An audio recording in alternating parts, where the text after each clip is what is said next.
अब मैं स्क्रीन दिख रहा है। राइट। चलिए, अब आप बताते जाइए स्लाइड के अनुसार। ओके। ठीक है। तो सबसे पहले तो सभी को प्रणाम, नमस्कार। क्या मुझे देख पा रहे हैं सब लोग? नहीं, आपको नहीं देखेंगे, नहीं स्क्रीन देखेंगे। और आवाज सुन पाएंगे? अभी ये बढ़िया। आवाज बढ़िया आ रही है। चलिए, ठीक। तो आज का हम कार्यक्रम शुरू शुरू करें। इससे पहले मैं जानकारी दे दूं कि हमारे साथ में डॉक्टर रामबर उपस्थित हैं। डॉक्टर राम राजस्थान सरकार में कार्यरत हैं चिकित्सक के रूप में। और हमारे जो पैनलिस्ट और भी डॉक्टर मित्तल हैं। डॉक्टर मित्तल आज शायद अभी आ नहीं पाए हैं, बाद में ज्वाइन करेंगे। संस्था की कार्यकारिणी के कई और भी सदस्य हैं, जैसे पुनीत जी हैं, हमारे योगी अंतरंग जी हैं, जो ये सब चलाने का कार्य कर रहे हैं, हमें गाइड कर रहे हैं कि ये हार्ट का फोटो है, ये आ गया है। राइट। और भी हमारे कई मेंबर्स हैं जो संस्था को उत्तरोत्तर अग्रसर करने की ओर अपना योगदान देते रहते हैं, जिसमें कुल्लू मनाली से हमारे साथ में अभी जुड़े नहीं है वो। तो पुनीत शर्मा जी हैं, ये बड़े स्कॉलर्स, इनके काफ़ी बच्चे बड़े यूनिवर्सिटीज़ में जितने भी वर्ल्ड के, वहाँ पर सभी इन्हीं के अंदर पीएचडी कर रहे हैं। ये पीएचडी के अच्छे मास्टरमाइंड आदमी हैं। अपने विषय में इनकी पकड़ अच्छी है, रिसर्चर हैं, स्कॉलर हैं। इसके साथ डॉक्टर आदित्य आर्य, जो अभी आज किसी कार्यक्रम में व्यस्त हैं। माननीय आदित्य आर्य कह सकते हैं उनको। माननीय इसलिए कि वो एक तो आईपीएस ऑफिसर और एक्स डीजीपी, अभी DGP director general of police, Delhi से रिटायर हैं। राष्ट्रपति भवन में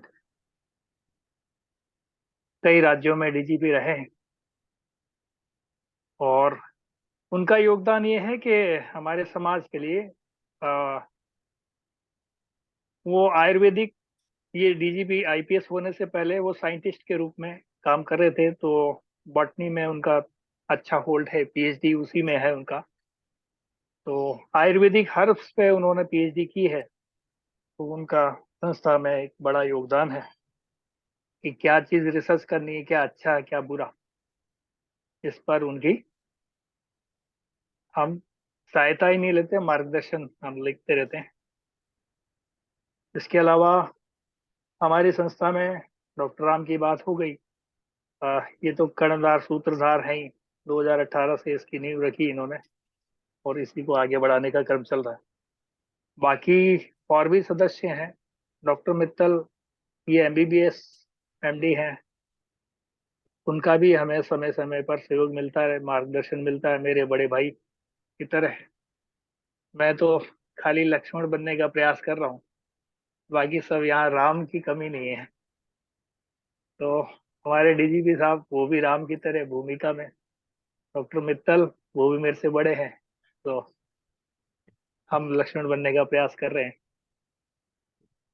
तो इस तरह से हम संस्था के बारे में एक चल रहा था कि कौन क्या किस प्रकार कार्य कर रहे हैं, क्या उनका व्यवस्था होगी। तो एक ट्रस्ट बनाया हुआ है, श्री दिव्य दयाल ट्रस्ट के नाम से। तो यहाँ जयपुर में स्थापित है इसका।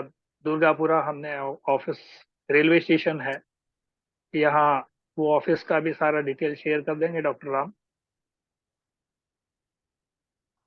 एक कंपनी जिसमें अ, कुछ दवाओं पर जो रिसर्च होती है हम टेस्ट करते हैं लोगों पर। लोगों पर टेस्ट करने के बाद में हम जो भी दवाएं लगती हैं कि ये अच्छे असरदार हैं, तो उन दवाओं को हम एक व्यवस्था बनाकर, उनका मैन्युफैक्चरिंग चल रहा है यहाँ पर।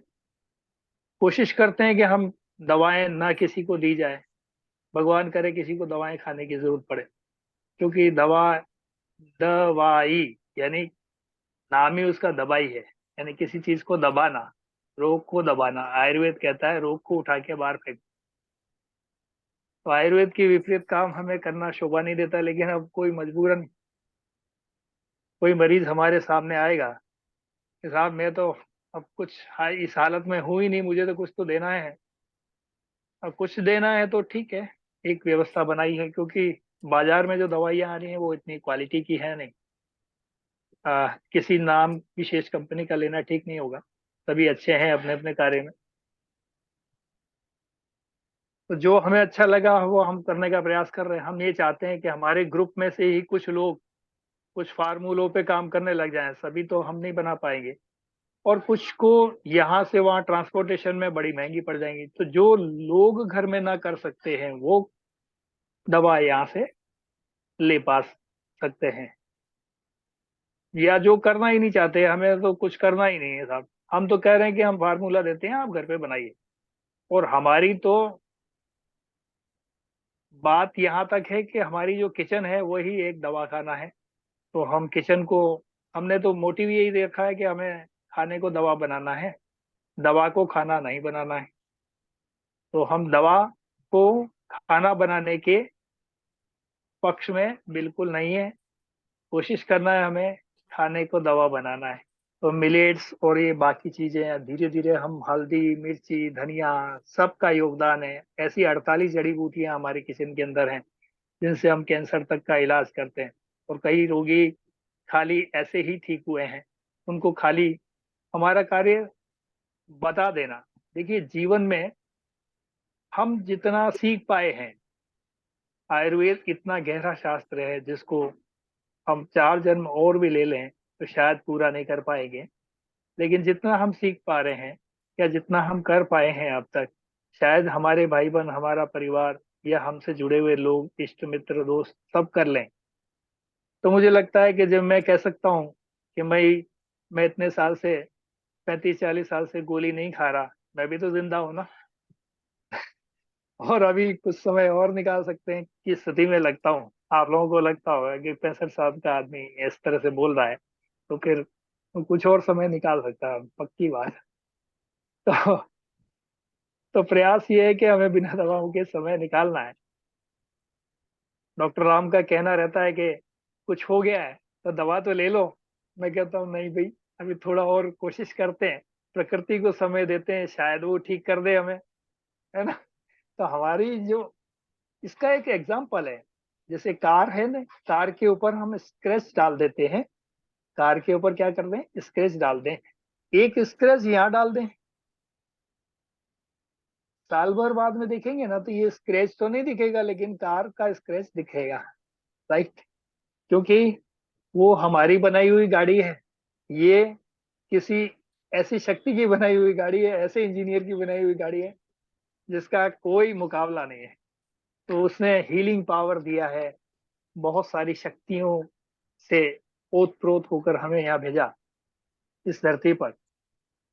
ये 5 तत्व से बना हुआ शरीर जब चेतनामय होता है, चेतनामय होता है या मूवमेंट की स्थिति में आता है, या हम विज्ञान की भाषा में बोलते हैं, तो ये 5 तत्व जबकि कुछ केमिकल रिएक्शन के साथ में काम कर रहा होता है, तो यही एक जीव स्वरूप हमारे सामने नजर आने लगता है। तो बस ये शरीर केवल इतना ही है, बाकी मन की वृत्तियां, कफ पित्त वात, 5 तत्व है। 5 तत्वों को आयुर्वेद के दृष्टिकोण में हमने 5 तत्वों में जो है उसको 3 भागों में व्यक्त किया है, वात पित्त कफ। तो वात प्रकृति क्या है, कफ प्रकृति क्या है, पित्त प्रकृति क्या है, इन पर आने वाले दिनों में हम कोर्सेज शुरू करने वाले हैं। हम सोच रहे हैं कि बहुत जल्द शुरू करें, और कुछ फाइलें हमारी और तैयार हो गई। और जैसा हमारी टीम सहयोग करे, और भी लोग सहयोग करें, तो हम कोशिश करते हैं कि नवरात्रि की स्थापना वाले दिन शुरू कर पाए। नहीं होगा तो फिर 1 तारीख से शुरू करना है। कोशिश हम करते हैं कि शुभ दिन में शुभ काम करें। तो एक तो ये हुआ संस्था के विकास क्रम का अध्याय। दूसरा क्रम कुछ ऐसे ऐसे फार्मूले भी तैयार किए, जैसे किसी को D3 की कमी है, B12 का कमी है, कोशिश ये करना है हमको नहीं दवाओं का प्रयोग करना है, कोशिश ये करना है हम स्वतः हीलिंग। मैंने बताया कार को स्क्रैच होता है तो साल भर बाद दिखता है, लेकिन हमारे शरीर को स्क्रैच होता है तो साल भर बाद में खत्म हो जाता है। इसको हम शरीर को मौका देंगे, तो मौका ही नहीं देंगे तो फिर आप सोचेंगे नहीं मैं तो कुछ ना कुछ इसके साथ करता रहूं, तो फिर वो छेड़छाड़ में बिगड़ जाता है काम। भाई, तो जैसे कि आजकल ऑपरेशन का दौर चला है, मेडिकल साइंस में ऑपरेशन का दौर ऐसे चला है कि जबरदस्त हर कोई व्यक्ति ये चाहता है कि मैं जल्दी से जल्दी ठीक हो जाऊं। ऑपरेशन से कभी कोई ठीक नहीं होता है, कॉम्प्लिकेशन और बढ़ जाते हैं। हमारे यहाँ हमारी सृष्टि में, हमारे सनातन परंपरा में ये माना जाता है कि कोई अंग काट के बाहर निकाला है, ये कोई अंग भंग कर दिया गया है, ये उसके लिए सबसे बड़ी दुनिया की सजा है। तो ऐसी सजा हम क्यों भुगते हैं? और सनातन परंपरा इसको अलाउ नहीं करती। तो आयुर्वेद में भी हमने ऑपरेशन होते रहे हैं, आयुर्वेद में ऑपरेशन होते हैं, लेकिन ऐसे ऑपरेशन नहीं, उसके कई और तरीके हैं। तो महर्षि सुश्रुत और महर्षि चरक और ऐसे महर्षियों ने हमें अष्टांग हृदयम, महर्षि अ, वाग्भट्ट के द्वारा इसका राजीव भाई ने भी प्रचार प्रसार खूब किया। तो आधुनिक विज्ञान के दृष्टिकोण में सारे रोग जो हैं अपनी एक भाषा शैली में होते हैं। तो जैसे कोई रोग, सपोज करिए कैंसर है, आयुर्वेद के किसी डॉक्टर से हम पूछें कि साहब कैंसर का इलाज है क्या, तो कैंसर उस समय था नहीं जब आयुर्वेद के ग्रंथों की रचना हुई, तो उसमें कैसे इलाज मिलेगा? हाँ, लेकिन संभावना क्या है कि कैंसर क्या है, क्यों हुआ, उसके कारण क्या है, उसके कारण को हटा दो, कारण को हटा दो। तो हमारे यहाँ कफ पित्त वात, बस ये तीन को सम करना है, ये सम अवस्था में रहे, ये सम अवस्था में रहे तो हमारा रोग नहीं होता, किसी भी प्रकार का रोग नहीं होता। इसमें कोई डिस्टरबेंस आता है, पांच एलिमेंट है हमारे, पांच में से कोई घट गया है, कोई बढ़ गया है, तो जो बढ़ गया है उसको घटाना है, जो घट गया उसको बढ़ाना है। यही आयुर्वेद में चिकित्सा का एक प्रमाण मात्र है हमारे सामने, है ना? तो इसी तरह चिकित्सा होती है, बाकी ऐसा कुछ नहीं है। आयुर्वेद कभी भी नहीं कहता है, आयुर्वेद का रुझान केवल इतना ही है कि मैं तुम्हें उस रोग से लड़ने की ताकत दूंगा, उस ताकत से आप उस रोग को लड़के भगा दीजिए। आयुर्वेद ये कहता है, आयुर्वेद न कहता है कि मैं रोग को नहीं मारूंगा, लेकिन रोग को मारने की शक्ति आपको दूंगा। इसीलिए व्यक्ति के पास में शक्ति आ जाती है, तो शक्ति से उसका सदुपयोग करके उस रोग को मार के भगा देता है, और फिर दोबारा वो रोग नहीं आता आयुर्वेद की दृष्टि में। लेकिन एलोपैथी में एकमात्र ऐसी पद्धति है जिसमें वो कहते हैं कि रोग को मारने के लिए तो हम बैठे हैं क्लास के मॉनिटर की तरह, क्लास के मॉनिटर की तरह रोग को मारने बैठे हैं, या क्लास के टीचर की तरह मारने के लिए रोग को हम बैठे हैं। तो रोग को हम मार तो देंगे, लेकिन आपके सेल भी उसके साथ मर जाते हैं, तो इसका हमारी कोई जिम्मेदारी नहीं है। राइट? ये है कहानी दोनों की पद्धतियों का, सिस्टम को जानने की, समझने की। तो आयुर्वेद में जब भी हमें चर्चा करनी है, तो कुछ लोग यहाँ ग्रुप में डाल रहे थे मैसेज बहुत दिनों से कि साहब अर्टिकेरिया का इलाज है, उसका इलाज है क्या, बता दें जरा। मुझे पर्सनल पे भी मैसेज बहुत सारे आ रहे हैं, फोन भी आ रहे हैं, सर इसका इलाज है क्या, उसका इलाज है क्या। तो आप खुद सोचिए कि जो ग्रंथ हजारों साल पहले बना था, वो हजारों साल से आज भी जिंदा है, और यहाँ पर सिद्धांत वो के वही है, कफ पित्त वात, पांच एलिमेंट वो ही सृष्टि में संचालित हैं, चाहे पेड़ पौधों में हो, चाहे आप में हो, धरती के किसी भी कोने में हो, पांच ही एलिमेंट है, छठा एलिमेंट नहीं। लेकिन हम आज जो रिसर्च करते हैं, हमने तय किया हार्ट को ठीक करने के लिए एक बलून पद्धति होती है, बलून, बलून को हम अंदर घुसाया और उसमें पानी डाला, फिर थोड़े दिन बाद में उस नेरो जो नर्व है उसको हम चौड़ा कर देते हैं, फिर वो, जिससे थोड़े दिन के लिए खुला रह सकती है, फिर हार्ट के ब्लॉकेज खोल देते हैं। फिर उसके बाद आई स्टंट, फिर उसके बाद में और भी।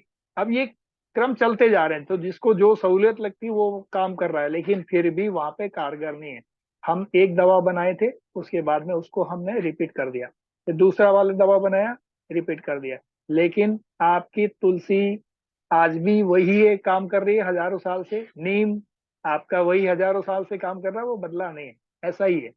बस उसको यूज करने का तरीका आपको आना चाहिए।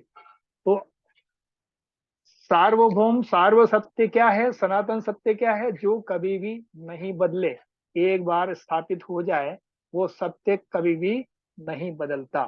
तो यही सनातन है। राइट। तो यानी हमेशा रहने वाला, हमेशा चलने वाला।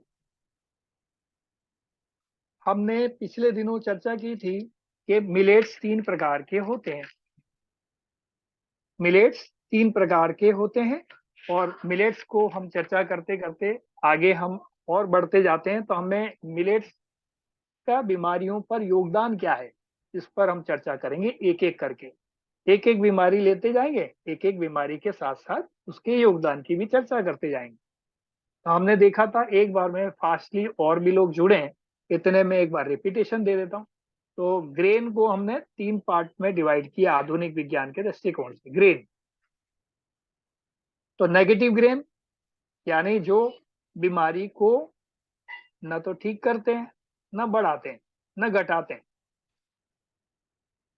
नेगेटिव ग्रेन नेगेटिविटी ला रहे हैं, है ना, सॉरी, ये ना तो घटा रहे हैं बीमारी को, बल्कि ये बीमारी को बढ़ा सकते हैं। यदि कोई बीमार है, इसमें 2 ही ग्रेन आते हैं, कौन कौन से, गेहूं और चावल।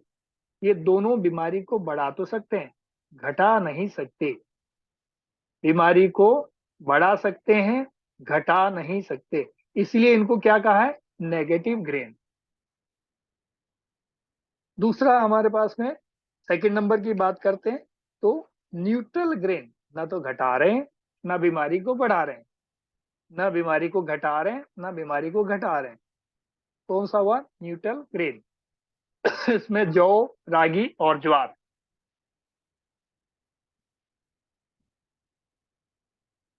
तो जौ, रागी और ज्वार, ये 3 प्रकार के ग्रेन बताए गए हैं। तीसरे नंबर पे, ये ना तो रोग को घटा रहे हैं और ना बढ़ा रहे हैं, ठीक है।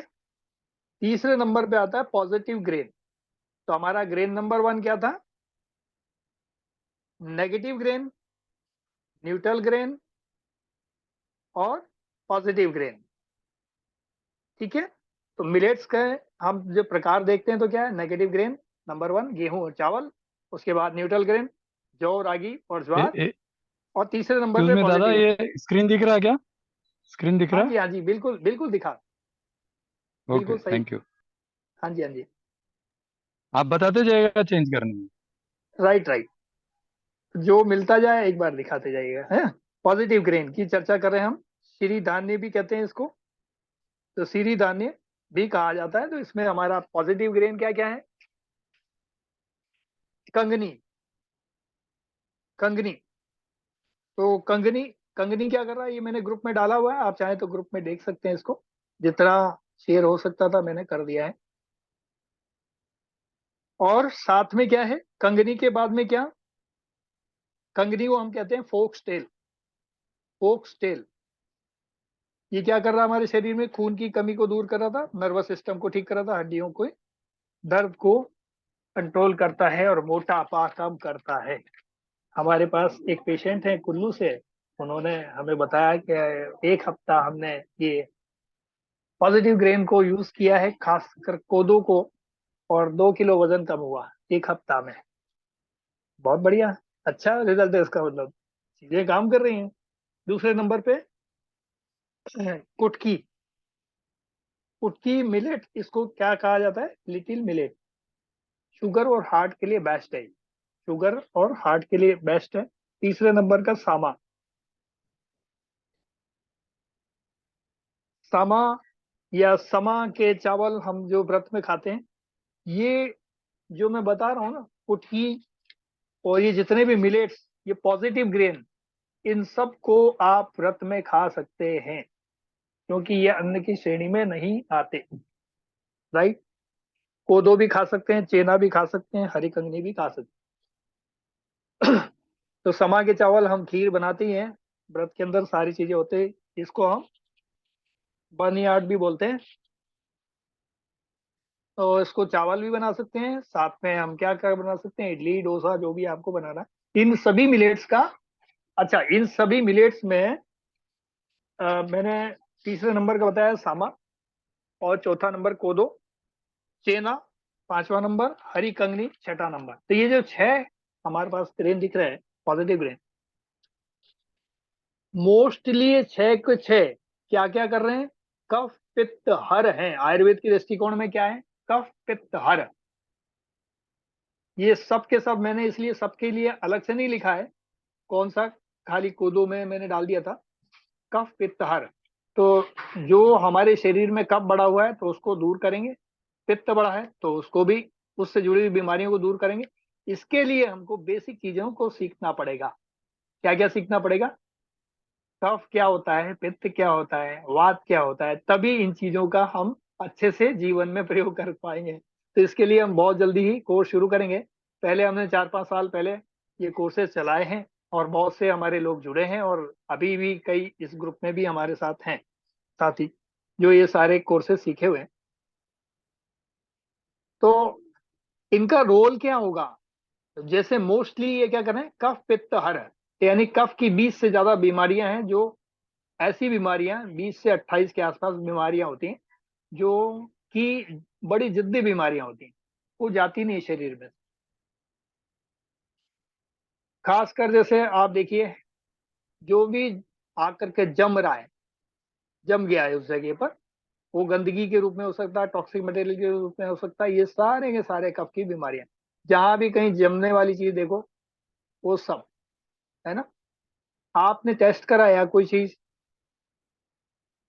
शुगर बढ़ गया, ये भी इसकी बीमारी। ठीक है। तो पित्त, पित्त की बीमारियों में क्या क्या आ जाएगा, जितने भी हार्मोनिकल डिसऑर्डर्स हैं, ये सारे पित्त के उसमें आ जाते हैं। और क्या क्या आ जाता है, जलन हो रही है शरीर में, लाल कलर के दाने हो रहे हैं, ये सब हम डिस्कस करेंगे, सब चीजों को हम जानेंगे। इनके कफ के स्वाभाविक व्यक्ति कैसे दिखते होंगे, प्रकृति के, उनको भी आप दूर से देख के पहचान सकते हैं, ये कब प्रकृति का व्यक्ति है। इसकी मेंटल कंडीशन क्या होगी, फिजिकल कंडीशन यानी शारीरिक कंडीशन कंडीशन क्या होगी, ये सब जानने से आपकी सास की बहू के जो घर में झगड़े हैं, पारिवारिक झगड़े हैं, ये सब दूर होने लग जाएंगे। क्यों दूर हो जाने लग जाएंगे, तो हम एक दूसरे की प्रकृतियां पहचानने लग जाएंगे। तो सामाजिक द्वेष खत्म हो जाएगा समाज से।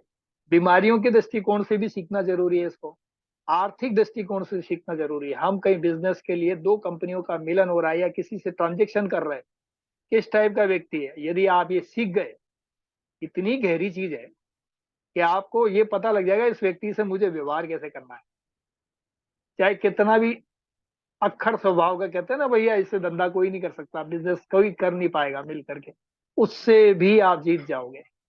बस आपको उसकी प्रकृति पता होना चाहिए। राइट। तो इसलिए आर्थिक रूप से संपन्नता आपको ये प्रकृति दिलाती है, सामाजिक रूप से और मानसिक रूप से तो है ही, और आपके मेडिकली आपको योगदान तो जरूर देगी। तो इसलिए ये सीखना मुझे लगता है आप लोगों को सबको जरूरी है। चेना, चेना को हम क्या कहते हैं, प्रोसो।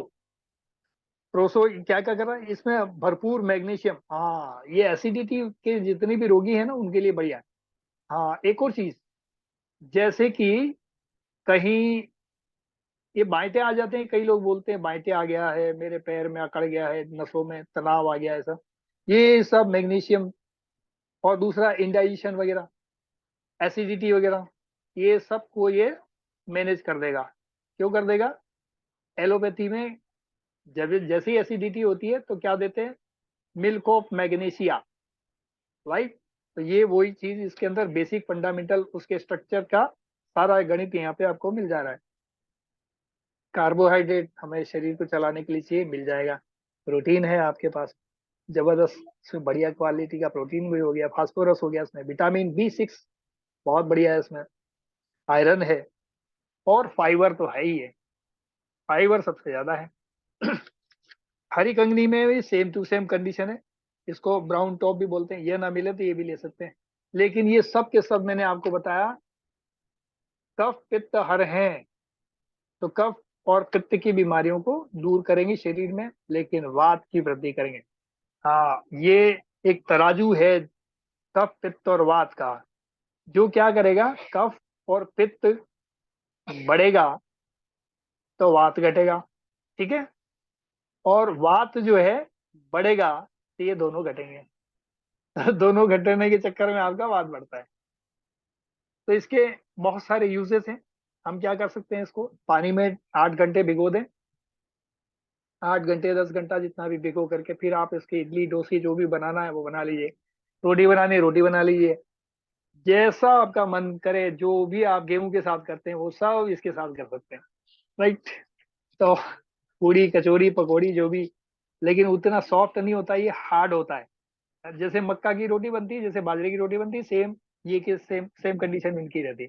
तो आप इसमें जितनी लोच देंगे, जितना ज्यादा पानी में रखेंगे, उतना ही ये सॉफ्ट होता चला जाएगा। तो और जितने ज्यादा देर रहेगा तो विटामिन B12 भी पैदा हो जाएगा, क्योंकि फर्मेंटेशन होने लगेगा।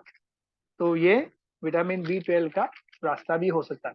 अच्छा, एक और चीज मैंने आपको बताई थी कि कुछ कंबाइंड स्टडीज आई हैं, जिसमें रिसर्च आई है, उस पर हमने कल गौर किया था कि high blood pressure, diabetes, cancer और मोटापा, इन चारों को यदि उड़ाना है एक साथ, तो कुछ लोगों ने इस पर ट्राई किया मिलेट्स के हिसाब से। तो उन्होंने फोक्सटेल 2 दिन खाने को दिया किसी को, कुछ डॉक्टर्स ने, और उस पर एक क्रम है, वो क्रम बना हुआ है। वो क्रम क्या है, फोक्सटेल 2 दिन देना है, लिटिल मिलेट्स 2 दिन देना है, मतलब इसकी रोटी चावल जो भी बनाना है आपको, इडली डोसा जो भी बनाना है, इसी का ही खाना है। बर्नयार्ड भी 2 दिन, कोदो को भी 2 दिन, और ब्राउन टॉप को 2 दिन।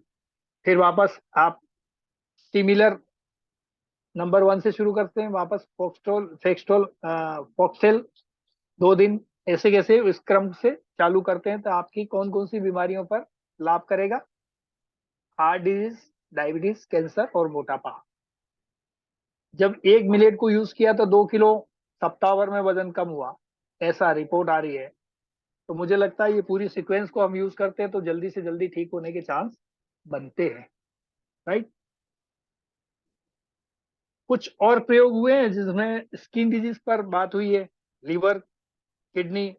देखिए, जहाँ लीवर किडनी की सफाई होगी, लीवर फंक्शन अच्छा करेगा, तो स्किन अपने आप ठीक होने लग जाएगी, सारे सिस्टम अपने से खुद ने ठीक होने लग जाएगा।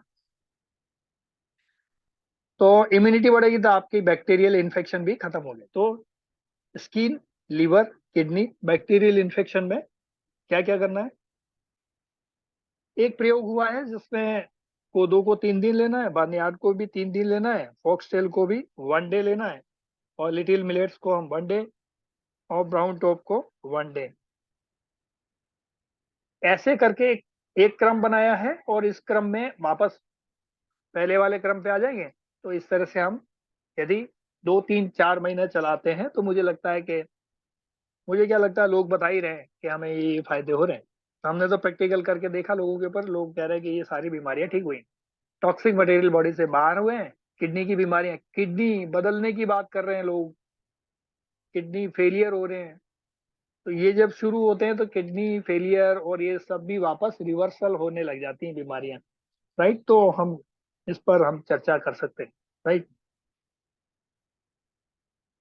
इसके साथ में अम्बली बना के खाए इसका। अम्बली क्या है, अम्बली, अ अनार का, आदा म, ब और ली, ऐसा शब्द डाल करके यूट्यूब पे आप सर्च कर सकते हैं अम्बली कैसे बनाए, राइट। तो आपको कोई ना कोई वहाँ, आजकल बहुत सारी महिलाएं वहाँ पे, हमारी माताएं बहनें प्रयास कर रही हैं कि लोगों को अम्बली बनाना सिखाएं। बहुत लोगों ने वीडियो डाले हुए हैं, तो इसलिए मैंने ज्यादा इस पे ध्यान देना उचित नहीं समझा, क्योंकि रेडीमेड चीजें मिल रही हैं, कोई भी भाई या बहन करे, अच्छी बात है। तो हम उनसे सीख लें अम्बली बनाना, फिर नहीं ऐसा कहीं आपको मिलेगा तो फिर कभी हम बना के भी बता देंगे।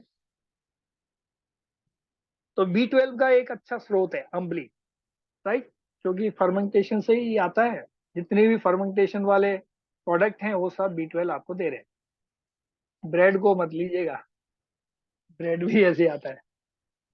तो यहाँ तक मुझे लगता है मिलेट्स की आपकी धारणाएं लगभग दिमाग में आ गई होंगी कि हमें कुछ करना है मिलेट के लिए।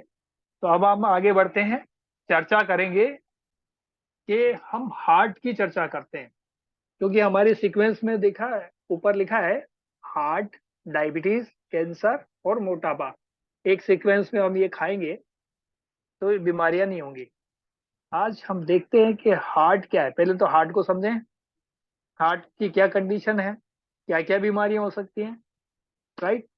तो हम हार्ट पर चर्चा करते हैं।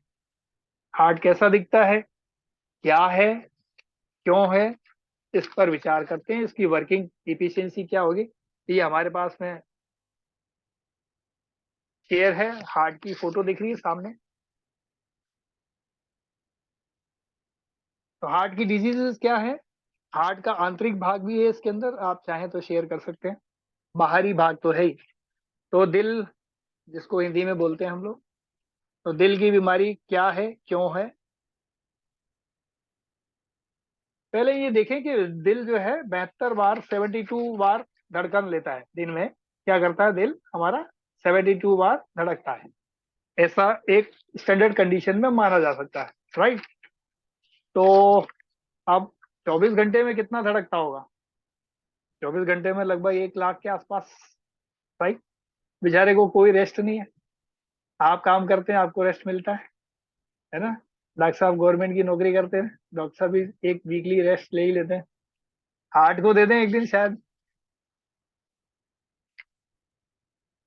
हार्ट रेस्ट बिल्कुल नहीं करता, राइट। आपकी आंतों को आप रेस्ट दे सकते हैं, हार्ट को दे सकते हैं, नहीं दे सकते। बिल्कुल आप कहेंगे कि कतई नहीं दिया जा सकता। तो हार्ट क्या है, हार्ट 72 से 72 से 75 के बीच में धड़कन लेता है, और ये 12 घंटे में लगभग 1 लाख से ऊपर इसकी धड़कन जा सकती है। अब हम चर्चा करते हैं कि ये समस्या हार्ट के अंदर ऐसी क्या हो जाती है कि लोग, सारी रिपोर्ट नॉर्मल है। हमारे फिल्मी हीरो हीरोइन, अभी कुछ के घटनाक्रम आए कि वो कोई जिम कर रहे थे, हो गया उनका राम नाम सत्य वही, हार्ट क्या हुआ, पता पड़ा कि हार्ट अटैक हो गया। ये हार्ट अटैक कोई पकड़ के उसको मार देता है या ऐसा कुछ हो जाता है, अंदर कुछ घुस जाता है क्या, नहीं, ऐसा कुछ नहीं है। तो इसी पर आज हमारा थोड़ा सा दिमाग लगाते हैं, प्रयास करते हैं कि हम समझते हैं हार्ट क्या है, हार्ट कैसे काम करता है, हार्ट की फंक्शनिंग देखते हैं। तो हार्ट की फंक्शनिंग क्या है, हमारा जो शरीर है, हमारे शरीर को ये पूरा ब्लड सर्कुलेट करने में काम करता है। सर्कुलेट काम करता है यानी कैसे कर रहा है, हार्ट ब्लड हमारे पूरे शरीर को चलाने के लिए दे रहा है, लेकिन ये मैक्सिमम ब्लड को अपने पास रख लेता है अपनी पहले पूर्ति करता है। अब आप कहेंगे स्वार्थी है, बोले हाँ साहब स्वार्थी तो है तो अपनी पहले पूर्ति करेगा। ये आर्टरीज हमारे सामने दिख रही है, हार्ट के अंदर का हाल है, और यही आर्टरीज ब्लॉक हो जाती हैं जब खून गाढ़ा होने लगता है। तो यहां तक कैसे पहुंचा, पहले हमारे शरीर के अंदर ब्लॉकेज होने शुरू होते हैं, टॉक्सिक मटेरियल जमना शुरू होता है, फिर यहाँ आता है। यहाँ तो बाद में आता है बहुत, है ना। टॉक्सिन या ब्लड गाढ़ा होने लग गया, या कुछ भी हो रहा है ऐसा, ये बहुत बात की बात है। इसकी आर्टरीज हैं वो जाम हो जाती हैं। कौन कौन सी आर्टरीज हैं, राइट से देखें अपन, इसके अंदर राइट से ऊपर से देखते हैं, तो थोड़ा आगे पीछे करें तो क्या पता दिख जाएगा क्या, नहीं दिख रहा। इसकी राइट साइड में देखेंगे तो RCA लिखा रहता है, ये जो है ना राइट साइड में, इसको RCA बोलते हैं। ये जो फोकस है आर्ट राइट साइड का, तो ये एक प्रकाश सा पुंज दिख रहा है। तो प्रकाश पुंज यानी ये ब्लॉक हुई है नर्व यहाँ पर, जहाँ ये प्रकाश है, ये ब्लॉक हो जाती है जहाँ हार्ट की सप्लाई, मतलब ब्लड की सप्लाई नहीं होने के कारण। इसको RCA बोलते हैं राइट वाले। लेफ्ट वाली की चर्चा करें तो लेफ्ट वाली भी ब्लॉक हो जाती है कभी कभार। ये 3 ही ब्लॉक होती हैं बस, बाकी सारी नहीं होती हैं। तो आरसीए, एक होता है एलएडी, और एक एलसीएक्स। ये थोड़ा सा ठीक नहीं आया हमारा पन्ने में, थोड़ा क्लियर हो जाता तो। हाँ जी। तो ये ब्लॉक कैसे होता है ये देख रहे हैं अपन, चित्र सामने देखिए। ये हमारा जो ब्लॉक किया हुआ चित्र है, ये आर्टरीज के अंदर का भाग है। ये पूरा जो नल जैसा हिस्सा दिख रहा है, पूरा राउंड शेप में, जो राउंड शेप में दिख रहा है ना, ये पूरा साफ होता है तो ब्लड आर पार होता है। लेकिन ये 80% ब्लॉक मान के चले तो अपन इस तरह का कुछ अंदर से दिखता है। थोड़ा सा और ऊपर करिएगा जरा। राइट। तो ये दोनों हिस्से दिख रहे हैं हमारे पास। तो एक तो नली अंदर से ऐसी दिख रही है, ये खून की नलियां हैं हमारी, आर्टरीज हैं। और एक जो हम एक साइड देख रहे हैं, यहाँ थोड़ा हिस्सा खुला हुआ है, एक पूरा वाला खुला हुआ है। तो जब हम पैदा होते हैं, जब हमारी ग्रोइंग एज रहती है, हम ऐसे बढ़ते हैं। तो जब हम ऐसे बढ़ रहे होते हैं तो हमें क्या चाहिए? फैट चाहिए खाने के लिए, और मीठा चाहिए। तो हमारा प्रोटीन और फैट और कार्बोहाइड्रेट से हमारी बॉडी क्या कर रही है? ऐसे बढ़ रही है। जैसे ही हमारी ग्रोथ पूरी हो जाती है, ग्रोइंग एज पूरी हो जाएगी, तो फिर क्या होगा? फिर भी हम लेते रहेंगे तो फिर हम ऐसे बढ़ेंगे, ऐसे बढ़ेंगे।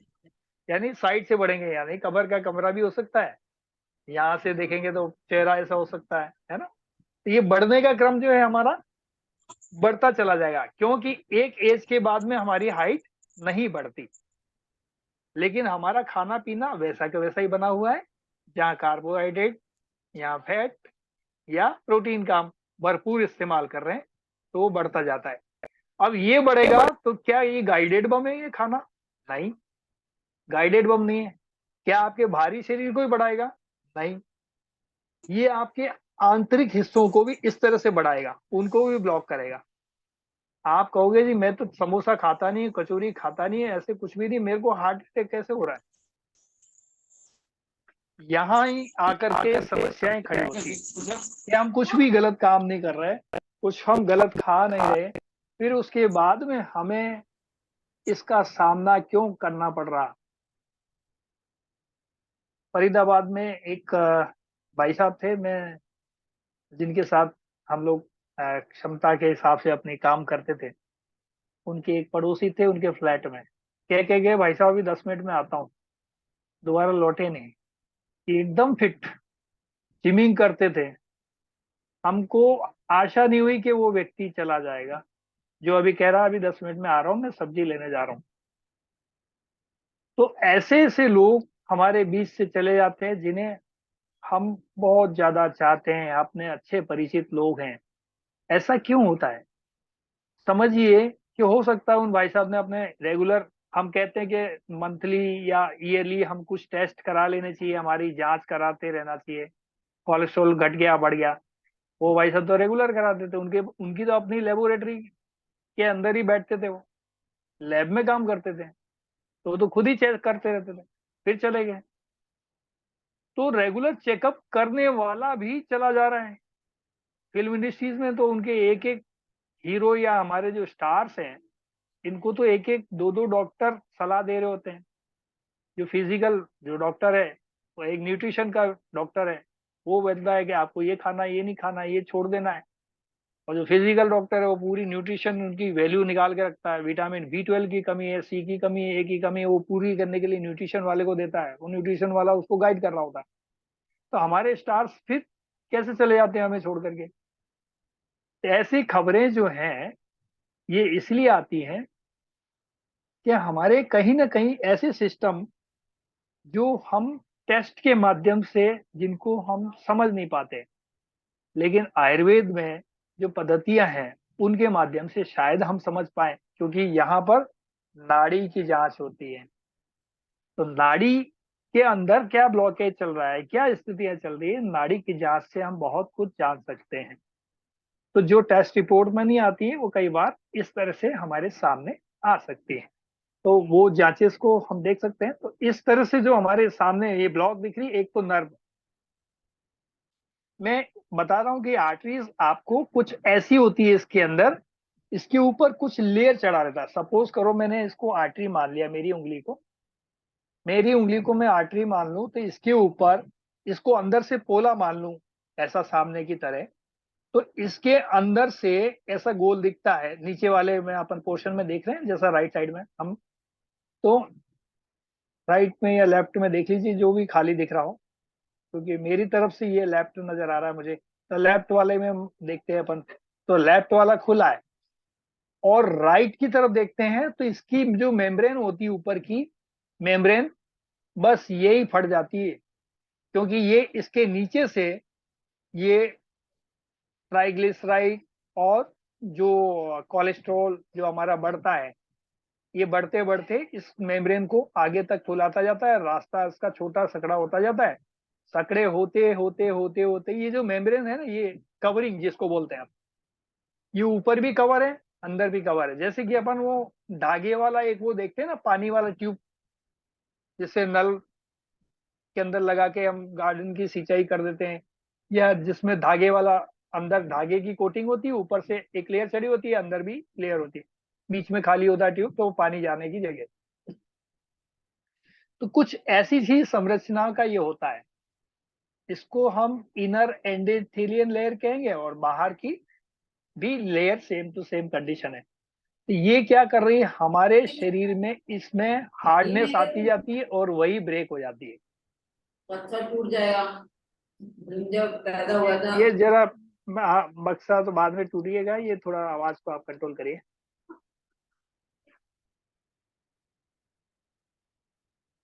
तो हम इस तरह से देखें कि लेयर्स जो हैं वो उसके नीचे की तरफ ही जाता है, और ये बढ़ते बढ़ते बढ़ते बढ़ते एक दिन आएगा, फट जाएगा, फट जाएगा। और ब्लड का सर्कुलेशन जब तेज जाएगा, जैसे पानी की ट्यूब होती है, पानी के ट्यूब का मुंह को दाब देते हैं तो पानी खुला रहेगा, तो ट्यूब में यहाँ धार गिरेगी, यहाँ पास में गिरेगी, और उसको दबाएंगे तो क्या होगा, तेजी से दूर जाएगा पानी। तो दूर पानी जाएगा तो ये क्या है, ये प्रेशर बढ़ गया, क्योंकि स्पेस कम हो गया तो प्रेशर बढ़ गया, स्पेस कम हो गया तो प्रेशर बढ़ गया। अब हमारा जो शरीर, ये हमारी आर्टरीज है, ये हमारा हार्ट इन आर्टरीज के माध्यम से शरीर में ब्लड फेंकता है, कितना, 120 की स्पीड से बाई 80, 80 से अपना रिसीव करता है, 120 की स्पीड से फेंकता है। तो 120 से वो क्या कर रहा है, फेंक रहा है, और रिसीव क्या कर रहा है, 80।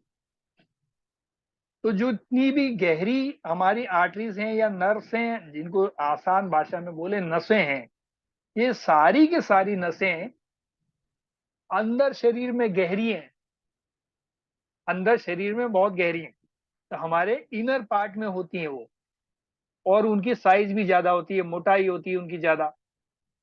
ये जो मोटी नसें हैं, उनके माध्यम से 120 की स्पीड से हमारा ब्लड जाता है, और आने का जो क्रम होता है, ये हमारे जो शरीर में ऊपर से दिखती है, अपने हाथ में पैर में ऊपर से, इन नसों में से आने का क्रम चलता है। वो फिल्मों में हीरोइन दिखाती है ना, मैं यहाँ नस काट लूंगी, मैं आत्महत्या कर लूंगी, है ना, लवेरिया वाला सीन। तो कुछ भी नहीं, ये सब झूठ है, यहाँ से कटने से कोई भी मर नहीं सकता है, राइट। तो ये जितना यहाँ पर स्टोर है बस वही जाएगा, क्योंकि यहाँ गेट लगे हुए हैं आपके, दोनों तरफ ब्लॉकेज है, तो जितना यहाँ ब्लड है बस इतना ही निकलेगा, ज्यादा नहीं। ये बाहर से आने वाला गंदा खून और जो साफ ब्लड होता है, साफ ब्लड 120 की स्पीड से गहराई में शरीर के अंगों में जाता है, और सारे अंगों को सर्कुलेट होता है। आने वाला जो ब्लड है वो 80 की स्पीड से आता है।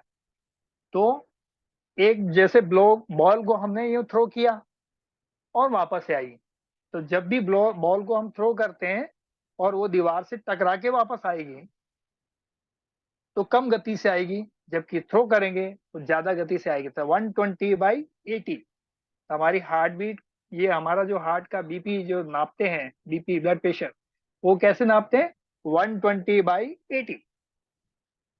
तो इनर वाला जो है हमारा 120, और वो मोटी नसें होती हैं, और 80 यानी ये जो पतली ऊपर की जो नसें दिख रही है हमारी, इनके अंदर से होके आ रहा हूं।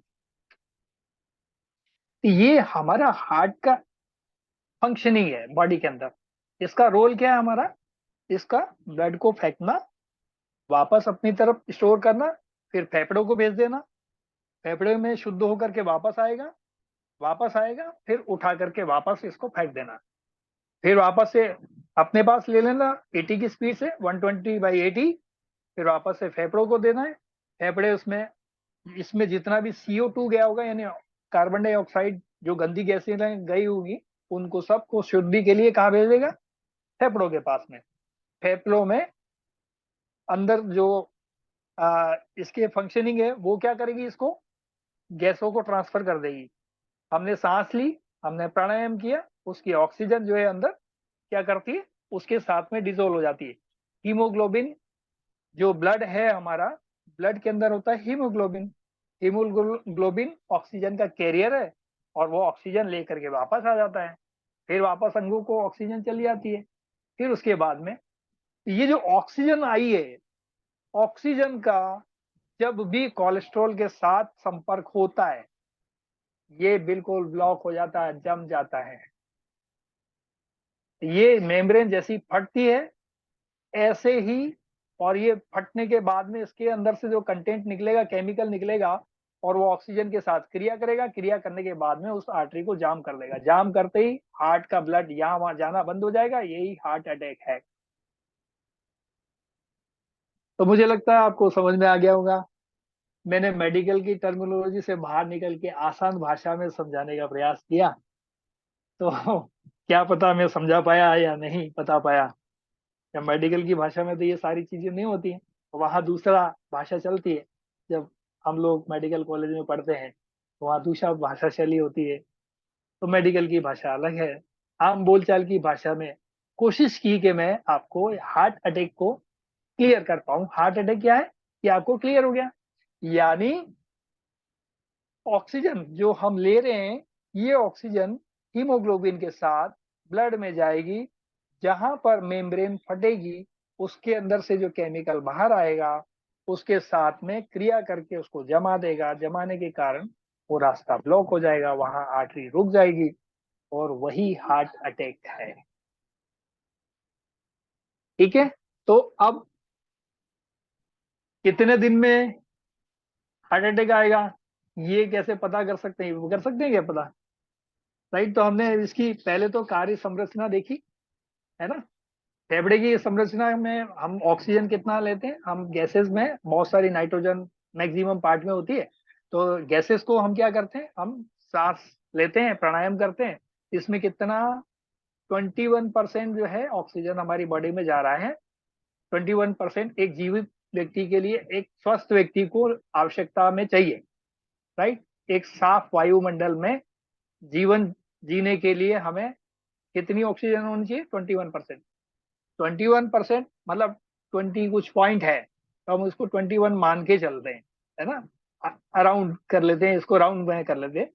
अब इसको जैसे ही हमने सांस ली, सांस लेने के बाद में शरीर तो केवल कुछ परसेंटेज लेता है, कितना? 4% के आसपास।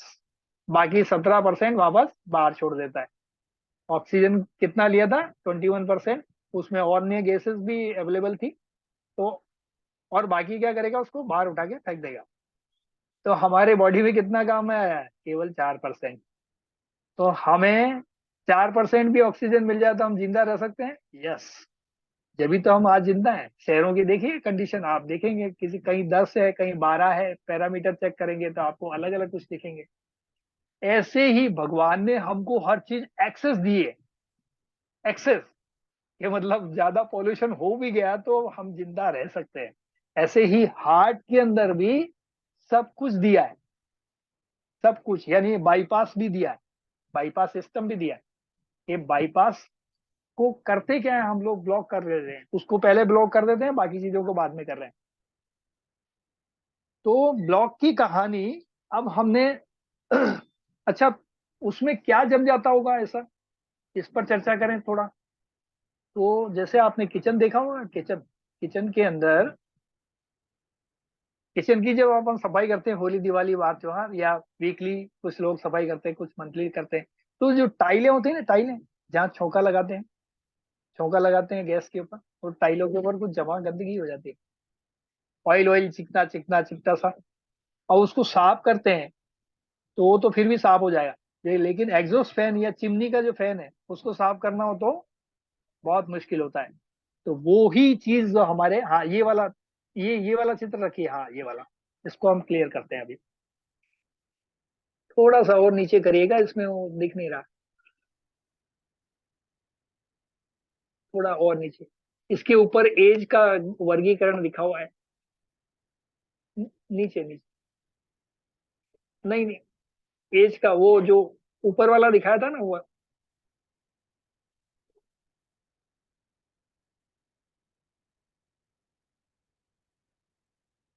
ये नहीं, ये नहीं, ये नहीं है, ये नहीं है, ये नहीं है, वो ऊपर निकल गया।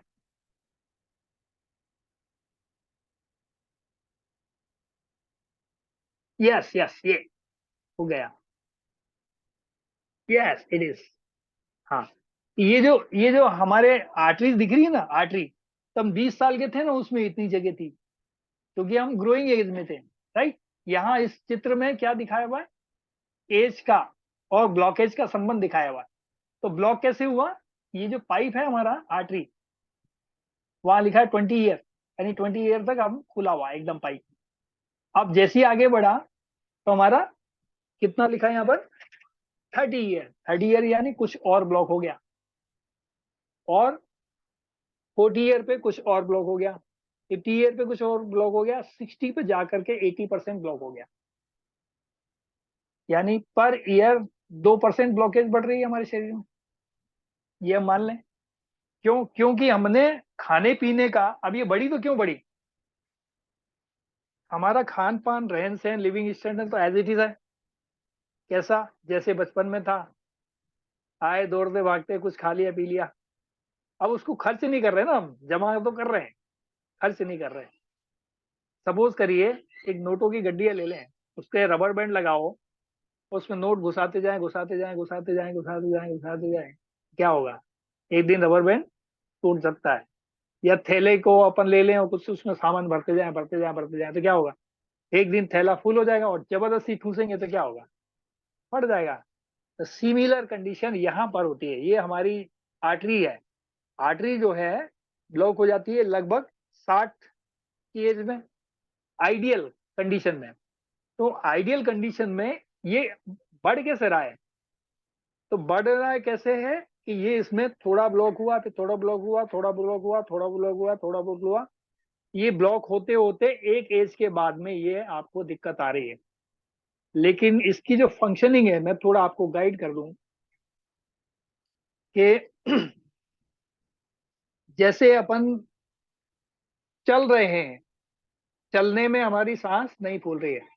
यदि कोई व्यक्ति ये बोलता है, डॉक्टर साहब मैं जब दौड़ता हूँ ना तो मेरी सांस भर जाती है, या मैं सीढ़ियां चढ़ता हूँ ना 2-4 मंजिल तो मेरी सांस फूलने लगती है, या मैं दौड़ता ज्यादा हूँ तो मेरी सांस बहुत ज्यादा फूलने लगती है, मेरे को यहाँ चेस्ट पेन होता है, राइट में लेफ्ट में। इसमें मैंने, तो उसमें मैं थोड़ा उस पे कारणों पे जा रहा हूँ, और ये विशेष विषय पर चर्चा कर रहे हैं अपन। कारण क्या है ब्लॉकेज के, वो सब मैंने इसमें पीडीएफ में लिखा हुआ है, ये आप शेयर करके वो ब्लॉग में, ये ग्रुप में शेयर किया हुआ है, तो आप देखते रहिएगा उसको। एंजाइना क्या है, पेन क्या है, ये पेन कोस किस टाइप का होता है, ये सारा उसमें लिखा हुआ है। तो हम थोड़ा सा और उससे आगे की चर्चा करते हैं, जो है उससे आगे हट के चर्चा कर रहे हैं। तो ये जो ब्लॉक होता है, अब किसी को जनरली होता क्या है, लेफ्ट साइड में पेन जाता है, सेंटर से उठ के लेफ्ट की तरफ गया, या कहीं और पसलियों में चला गया। कुछ लोगों को क्या है, ये गैस का हो सकता है, गैस का पेन हमेशा होगा सेंटर में, एसिडिटी का जो होता है सेंटर में होगा, राइट। तो इस दोनों में भिन्नता कैसे करें कि हम हार्ट के मरीज हैं नहीं है, ये पता कैसे करें। तो सिंपली जब हम दौड़ लगाते हैं और हमारी सांस फूल रही है, तो हमारे शरीर में, समझ के रखिए कि कम से कम, देखिए मैं इससे पहले थोड़ा और पैरामीटर क्लियर करता हूं कि आज का विज्ञान शोध करके हमें ये बता चुका है कि जैसे ही हमारे शरीर के अंदर 70% ब्लॉकेज होगी, पहले इससे कि ब्लॉकेज की चर्चा करूं, एक और मैं आपको बताऊं कि हमारा जो शरीर है, हमारे शरीर को दौड़ने के लिए कितना परसेंट ब्लड चाहिए? 30% हमें देता है 100%। हम 20 साल की उम्र में 100% हमारी आर्टरीज पूरी खुली हुई है, ठीक है। 30 में और थोड़ा सा ब्लॉकेज आया, तो ये जो आर्टरीज पूरी 20 साल की उम्र में खुली थी, लेकिन अब ये जो खुली है आर्टरीज, आर्टरीज कितना परसेंट तक ब्लॉक हो जाए तब तक हमारी गाड़ी चलती रहेगी, यानी 70% तक ये ब्लॉक हो जाए तब भी हमारी गाड़ी चलती रहेगी। क्यों? क्योंकि 70% हमें चाहिए कितना? 30% चाहिए। 30% ब्लॉकेज हमारी खुली हुई है तब भी हम दौड़ सकते हैं, हमारी सांस नहीं भरेगी, क्योंकि ब्लड का सर्कुलेशन हमारी बॉडी को चलाने के लिए कितना परसेंट चाहिए? 30%। इतने में हमारा काम चल जाता है, हम दौड़ सकते हैं, उठक बैठक लगा सकते हैं, जिमिंग कर सकते हैं, कोई दिक्कत नहीं। लेकिन हमें कुदरत ने कितना दिया? 100। पूरा लो भाई, पूरा फुल करके दिया उसने, वरदान हमें पूरा दिया है कि भाई हम आराम से कुछ भी कर सकते हैं। तो बच्चे को देखिए, कुछ भी करा लो उससे, कुछ भी। तो 70% पे हम दौड़ सकते हैं। चलने की बात कर रहे हैं, यदि हमारी ब्लॉक हो रही है तो 20% यानी 80% ब्लॉक है तो सिर्फ हम चल पाएंगे। और यदि 90% के आसपास चल रही है तो समझ जाइए कि आपको उठने बैठने में भी पेन हो रहा है। 80% ब्लॉक है तो आप चलते हैं जब पेन होता है, 70% है तो आप जब ज्यादा दौड़ते हैं तब होता है। ये तीनों कंडीशन मैंने आपके सामने बता दी, ये कार्डियोलॉजिस्ट से कंफर्म करके सारी चीजें मैं पूरी आपके सामने रखिए। तो ये जो चीजों का ब्लॉकेज हम स्तर कैसे जांच सकते हैं, इन तीनों कंडीशनों को देख करके आप चल के देखिए, दौड़ के देखिए। और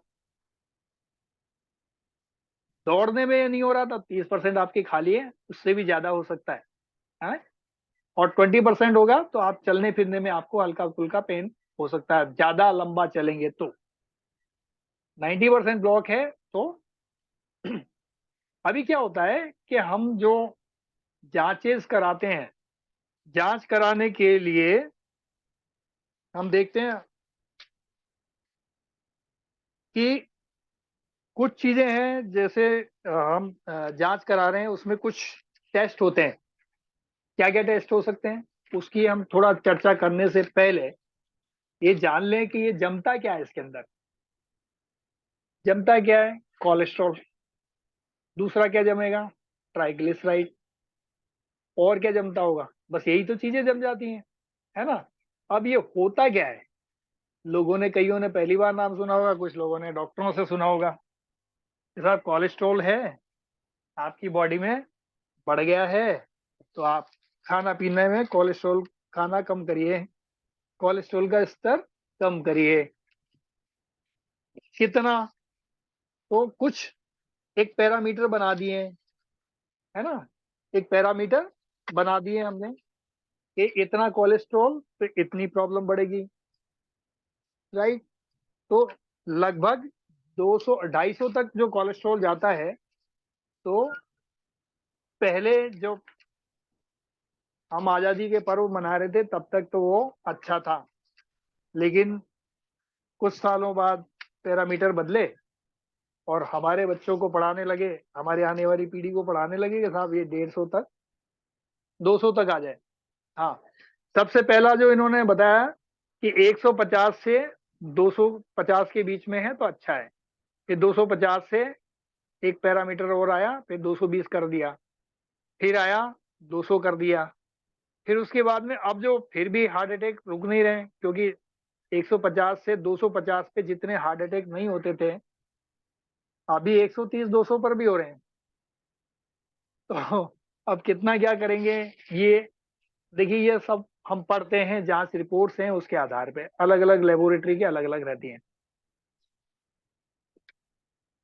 तो हार्ट में कोलेस्ट्रॉल की मात्रा इस तरह से देखा जाता है। एक ट्राइग्लिसराइड बढ़ने का कारण भी हो सकता है। और क्या हो सकता है? अब हम देखते हैं कि कोलेस्ट्रॉल क्या है। ट्राइग्लिसराइड क्या है? ये वो गंदगी है जो हमारे शरीर में टॉक्सिन जमा हो जा रहे हैं या कुछ भी वेस्ट मटेरियल बॉडी का इकट्ठा हो रहा है।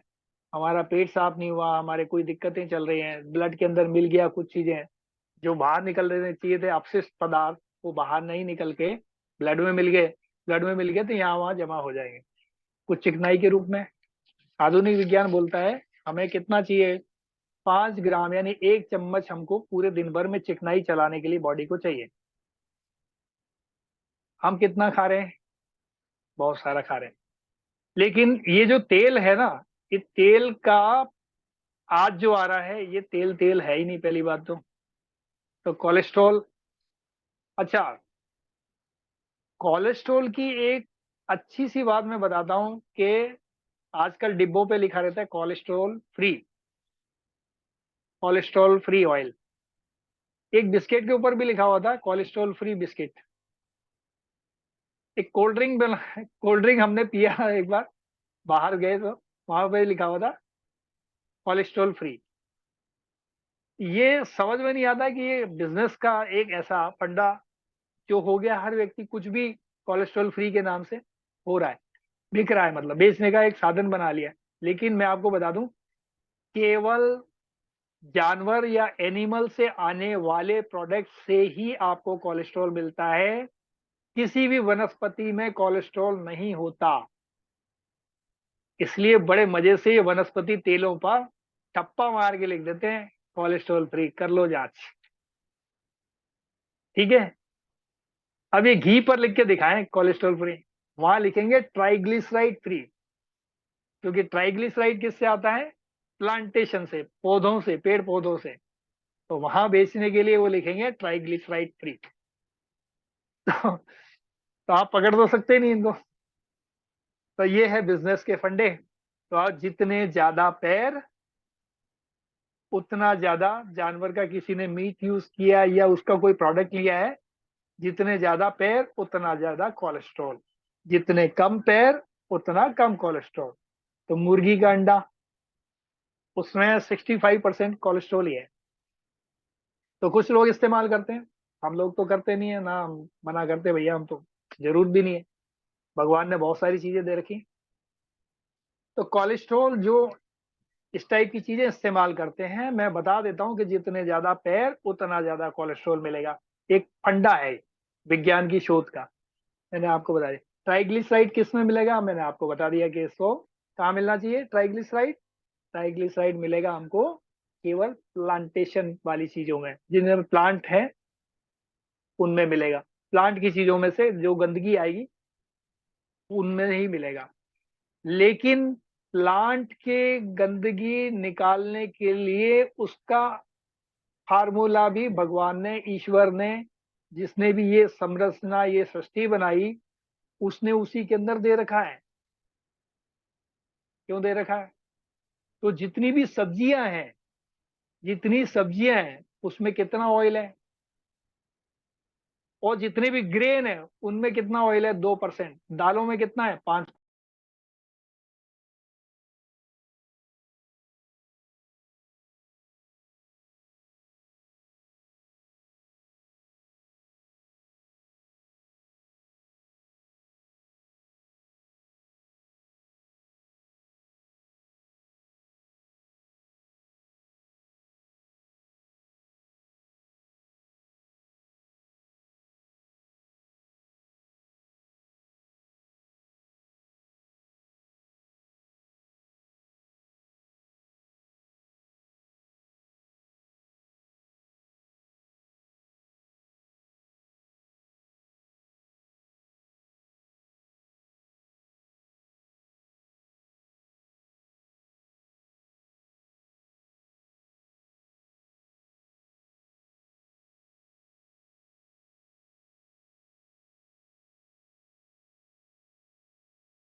क्या मेरी आवाज सुन पा रहे हैं सभी?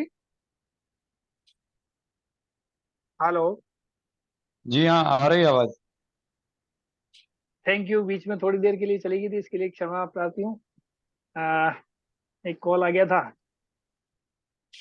हमारे डीजी साहब का। डीजी साहब कहीं कार्यक्रम में व्यस्त थे, वहां से फ्री हुए हैं, पर उनको कोई लिंक विंक मिल नहीं रहा है, या उनकी हेल्प कैसे होगी।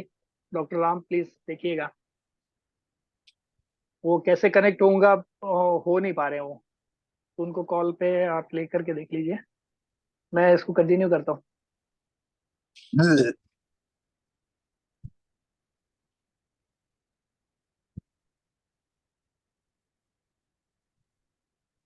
तो हम चर्चा कर रहे थे हम कोलेस्ट्रॉल और ट्राइग्लिसराइड की। तो ट्राइग्लिसराइड किसमें पाया जाएगा? जितने भी वनस्पति वाले हैं। और इसके साथ में इसको ठीक करने का, ये न जमे हमारी नसों में, प्रकृति ने उसका इलाज उसी में ही दे रखा है। बस हमने एक गलती की है, हमने उसको प्यूरिफिकेशन कर रखा है, प्यूरिफाइड कर दिया है। अब प्यूरिफाई करने से दिक्कत हुआ, हमने उसको क्या किया, शुद्ध कर दिया, हमने उसको रिफाइंड बना दिया। तो ये रिफाइंड तेल है, यदि हम इस्तेमाल करते रहेंगे तो ये ट्राइग्लिसराइड जमता रहेगा, और इसके साथ जो भी गंदगी आएगी वो सारी जमती रहेंगी। और दूध भी कोलेस्ट्रॉल ही है, क्योंकि ये भी 4 पैरों से आ रहा है, राइट। तो दूध भी कोलेस्ट्रॉल है। तो जो देसी गाय है हमारी, स्वदेशी गाय, गौ माता जिनको बोलते हैं हम, गौ माता, गिर गाय, या ऐसी साहिवाल भारतीय नस्ल की, इन सबके दूध में भी वही व्यवस्था मौजूद है। वही व्यवस्था मौजूद है जो उसके कोलेस्ट्रॉल को कंट्रोल करने की क्षमता रखती है। फिर भी यदि किसी को दिक्कत है, कोलेस्ट्रॉल बढ़ा है, तो कोशिश करिए कि दूध को एक बार गर्म करिए, ठंडा होने दीजिए, फिर उसके ऊपर जो मलाई आएगी उसको उतार दीजिए, फिर वापस से दोबारा ठंडा होने के बाद में उतार दीजिए मलाई को, और फिर दोबारा से दूध लीजिए, गर्म करिए, मलाई उतार दीजिए। ऐसे 3 बार मलाई उतारने के बाद में वो दूध आपके लायक बन सकता है। जरूरी नहीं है दूध पीना। आप यदि दिक्कत है, कोलेस्ट्रॉल बढ़ा है, तो थोड़े दिन हरी सब्जियों पर चले जाएं, पत्ती वाली सब्जियों पर, तो इसका समाधान आपको मिल जाएगा। समाधान की भी अभी हम चर्चा करेंगे। तो कुछ हम टेस्ट करते हैं। टेस्ट क्या क्या कर देते हैं, ट्राइग्लिसराइड का, कोलेस्ट्रॉल का, एलडीएल, वीएलडीएल, एचडीएल, इस तरह से कुछ टेस्ट होते हैं। ये 5 6 प्रकार के, ये सब इनका रेशो भी आता है, वो रेशो चेक करते हैं, कोलेस्ट्रॉल रेशो। ये सारे जो रेशे हैं, ये रेशो और ये सब मिलाकर के क्या कहलाता है, लिपिड प्रोफाइल। क्या कहलाएगा? Lipid profile. तो डॉक्टर जो टेस्ट लिखते हैं हम, उससे भी हम जांच सकते हैं कोलेस्ट्रॉल घट गया बढ़ गया, राइट। तो कोलेस्ट्रॉल आप खुद अपने स्तर से चेक कर सकते हैं। मुझे लगता है कि आपको ये सब करके डॉक्टर के पास जाने की जरूरत पड़ेगी नहीं। बढ़ा हुआ दिखता है, कोई प्रॉब्लम है, तो फिर आपको जाना चाहिए और डॉक्टर से सलाह भी लेना चाहिए। कोशिश करें कि हम ज्यादा से ज्यादा दवाइयों से बचें। डॉक्टर के पास जाएंगे तो दवाई तो लिखेंगे ही, या ऐसा डॉक्टर चुने जो दवा नहीं लिखते हो। हमारे जैसा कोई किचन में बता दिया भाई ये वाली चीज खा लो, हो जाएगा समाधान, ये वाली चीज नहीं ये वाली खा लो तो ठीक हो जाएगा। तो इस तरह की हम व्यवस्था भी अपने लिए बना सकते हैं। एक और क्या कारण हो सकता है, जेनेटिकल हो सकता है बीपी बढ़ने का, है ना। तो अब जेनेटिकल, डॉक्टर साहब कह रहे हैं कि भाई आपके पिताजी को भी ये प्रॉब्लम है, या किसी का फैटी लिवर पिताजी को हो रहा है, क्योंकि डीएनए में है वो ही आएगा। जैसे किसी की 6 उंगलियां हो जाती हैं, 6 उंगलियां होती तो बेटों को भी, बच्चों को भी ऐसे। कोई किसी की नाक की हड्डी बढ़ रही होती है, बोलो पिताजी को भी हड्डी बढ़ रही थी, मेरे को भी बढ़ रही है ना। तो कुछ जेनेटिकल प्रॉब्लम है। तो ये जेनेटिकल एक कारण हो सकता है। तो इसका समाधान हम करें या पिताजी बदलें? पिताजी तो नहीं बदल सकते पिताजी तो वही रहेंगे। तो कोशिश करना है हमको,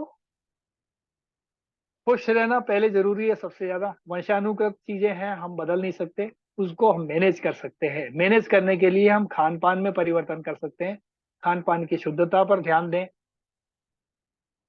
पेड़ पौधों से रिलेटेड चीजें खाएं, लेकिन वो रिफाइंड ना हो, फैक्ट्री से बनी हुई चीज़ों का अवॉइड करें, कुछ ऐसा करें कि हम डेयरी प्रोडक्ट, फैक्ट्री प्रोडक्ट और इनसे थोड़ा सा हट करके अपनी लाइफ को लाएं, नेचुरल चीज़ों पर लाएं, नेचुरल ग्रेन्स का प्रयोग करें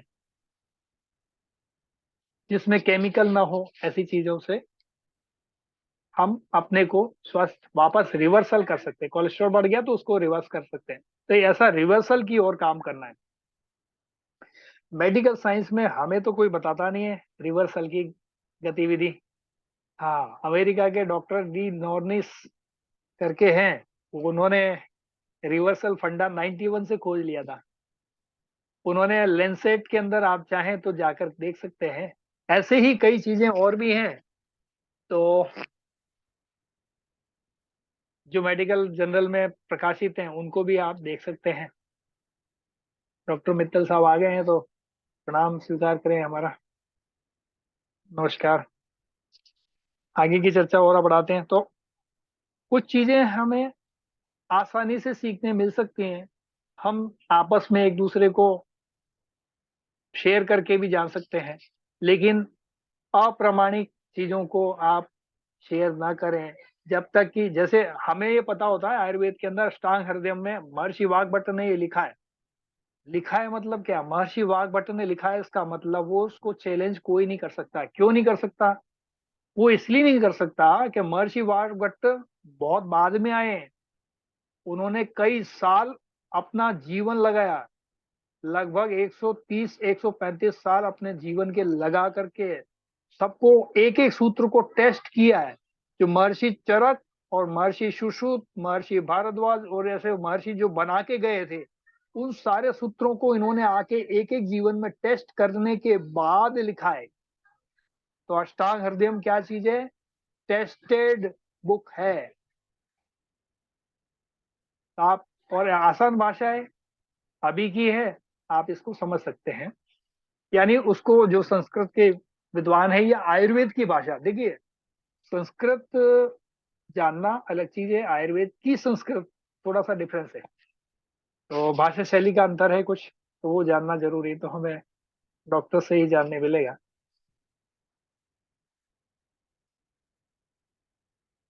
तो जब तक कोई ऑथेंटिक चीज नहीं आ जाए, कुछ लोग बोलते हैं सोशल मीडिया पर, इतना पानी पी लीजिए आयुर्वेद में लिखा है, तो उनसे आप पूछ लीजिए कि कहाँ लिखा है वो बताएं। भाई, तो हम तो आपको बता ही रहे हैं। सूत्र स्थान अष्टांग हृदय के छठे भाग में ये लिखा है, जो आज हमने मिलेट्स के बारे में चर्चा की, ग्रेन के बारे में चर्चा की, है ना। 27वां अध्याय देखेंगे महर्षि चरक का, तो वहां पर ये सारी चीजें, ऐसी बहुत सी रेफरेंसेस मैं आपको दे सकता हूँ, क्योंकि हमने पढ़ा है तो बता रहे हैं। वो आप चाहें तो पढ़ सकते हैं, बस ये आपको भाषा शैली वहां की आनी चाहिए। कोशिश करेंगे हम ये सारे भी हम शेयर करें कि उस भाषा शैली को भी हम समझने का प्रयास करने की स्थिति में आ जाए।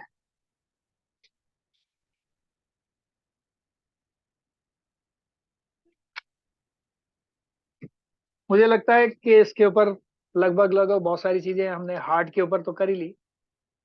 तो हम अब, बीमारी क्यों आ रही है, कैसे आ रही है, ये आपको समझ में आ गया। हार्ट क्या है, हार्ट का फेलियर क्या है, ये मैंने आपको बताया। कोशिश की कि आसान भाषा में समझने का प्रयास करें हम लोग, मेडिकल की टर्मिनोलॉजी से बात करें, क्योंकि ये, अब मैं किसी को कहूँ कि साहब ये बीमारी है, वो बीमारी है, नाम कुछ और दे दूं। देखिए, ब्लॉकेज जो है ना, मैक्सिमम 98% को 100 यदि आपको हार्ट के मरीज मिलेंगे किसी कार्डियोलॉजिस्ट के पास, तो उसमें 98% आपको कौन से मिलेंगे? ब्लॉकेज के, हार्ट ब्लॉकेज के। ये मेरा अनुभव तो है ही, साथ में उन कार्डियोलॉजिस्ट के साथ जिनके साथ हम लोग काम कर रहे हैं मिल करके, ये उनका भी अनुभव है। उन्होंने कई पेशेंट जो हमें दिए, जो क्योर हुए हैं, वो कहते हैं मुश्किल 2% ही मिलता है सर जिसके हार्ट में होल है या ऐसी कुछ प्रॉब्लम है, एक या दो 100 में से।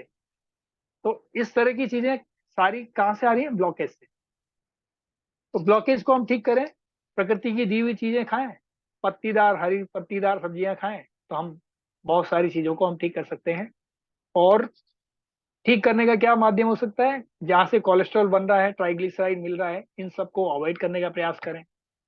ज्यादा से ज्यादा मिलेट्स का प्रयोग करें। मिलेट्स का मैंने आपको बता ही दिया, हार्ट की कोई प्रॉब्लम है तो मिलेट्स के लिए क्या क्या है। अच्छा, एक बीपी, ब्लड प्रेशर की बात करते हैं थोड़ा सा। ब्लड प्रेशर भी हार्ट डिजीज में आ रहा है, तो हम इसको समझने का प्रयास करें बीपी कैसे हो रहा है। जैसे ही आपके शरीर में, ये समझिए, दो तरह से आपका बीपी बढ़ रहा है। एक तो गैस से बढ़ रहा है, दूसरा कोलेस्ट्रॉल ट्राइग्लिसराइड की वजह से बढ़ रहा है। तो बीपी किसी का बढ़ गया अचानक से, देखिए अपन कार चला रहे हैं, कोई बच्चा सामने आ गया, हमने ब्रेक मारा ड्राइव करते वक्त, ये टेम्परेरी वाला प्रोग्राम है। इस समय बीपी बढ़ रहा, आपको पसीना आ गया, नहीं, ये बीपी बढ़ा हुआ नहीं है। ये बीपी केवल टेम्परेरी बढ़ा है।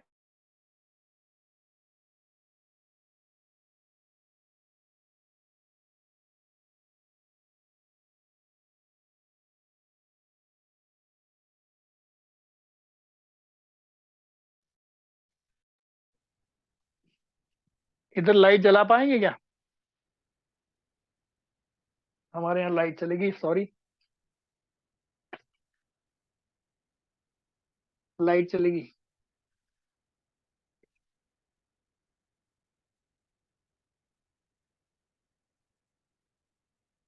क्या मेरी आवाज सुन पा रहे हैं सभी? हाँ जी। Right right. तो हमारे यहाँ लाइट चलेगी, मैं किचन में आ गया, यहाँ पर वो लगा रखा है। तो अभी हम चर्चा कर रहे थे बीपी के बारे में। तो ब्लड प्रेशर के बारे में देखिए कि मैं आपको बता दूं कि बीपी यदि कोलेस्ट्रॉल और ट्राइग्लिसराइड के कारण बढ़ेगा, तो इस कारण जब भी बीपी बढ़ेगा तो आपका धीरे धीरे बढ़ेगा, एकदम फ्लक्चुएट नहीं करेगा। यानी 120/80 है, तो आपका हो सकता है 90 हो जाए, 100 हो जाए, और उधर बढ़ा हुआ आपका थोड़ा सा 130 हो जाए या 140 हो जाए। लेकिन किसी का एक साथ 180 हो गया, 120 रहते रहते एकदम 180 हो गया या 200 तक चला गया, ये समझ जाइए गैस की वजह से है। राइट। तो गैस के लिए हमारे पास में, जो गैस को निवारण के लिए किचन में एक दवा होती है जिसका नाम है हींग, दूसरा होता है अजवाइन, तीसरा होता है, अजवाइन के बहुत सारे रोल हैं, एक दो नहीं है, बहुत सारे रोल हैं। क्या रोल है? ये हमारे शरीर में सूजन को कम कर देता है, नसों को खोलता है, ब्लॉकेज में भी ये हेल्प करता है, उसको भी रिड्यूस करने में हेल्प करता है। ठीक। और क्या करेगा? तो हमें फार्मूला क्या बनाना है? 5 चम्मच अजवाइन, 1/4 काला नमक, चम्मच, टीस्पून, और 2 से 3 चुटकी ऐसा डाल करके, हींग डाल करके, इस फार्मूले को आप गुनगुने पानी के साथ इस्तेमाल करिए। मुश्किल आपका आधा घंटा नहीं निकलेगा, आपको एकदम से बीपी डाउन होते दिखाई देगा। राइट। तो कोलेस्ट्रॉल बढ़ा हुआ है बीपी, तो आपको क्या करना है? वो तो फिर फार्मूला आपको वही बदलना पड़ेगा, वो वाला करना पड़ेगा, वो एकदम फ्लक्चुएट नहीं करता, एक साथ बढ़ेगा तो गैस से ही बढ़ेगा। तो ये जो चीजें हैं हमें समझनी है। तो गैस से बढ़ने में गैस को दूर कर देना है, एसिडिटी को दूर कर देना है, और कोलेस्ट्रॉल वाले में कोलेस्ट्रॉल को दूर करने के लिए आपको खान पान को बदलना होगा। आपके बॉडी वेट के अकॉर्डिंग आपको तय करना पड़ेगा खान पान, वो उसके लिए आपको एक बार करेक्ट करना पड़ेगा, आपकी प्रकृति देख करके आपका कौन सा खाना होना चाहिए, क्या होना चाहिए। विद इन ए 3 days आपका बीपी लगभग लगभग कंट्रोल में, या 7 दिन में तो आ ही जाता है। किसी के बहुत पुराना रोग है, धीरे धीरे इन चीजों पे कंट्रोल आपका स्वतः होने लग जाता है। प्रयास करेंगे कि आप इसको रेगुलाइज करने का प्रयास करें। डॉक्टर साहब आगे हैं? डॉक्टर मित्तल शुरू से ही है वो। है क्या? जी। है तो थोड़ा सा उनका भी। ऐसे कोई जरूरी नहीं है, आप बोलिए। नहीं नहीं डॉक्टर साहब, थोड़ा सा परिचय है आपका। तो हमारे साथी हैं, हमारे, मेरे सीनियर, मेरे बड़े भाई। आप अच्छा, एक बार दर्शन तो दे दीजिए। दर्शन करा दीजिए, फिर आप चले जाइए, मैं करता रहूंगा। हाँ महाराज, 7 की जय हो।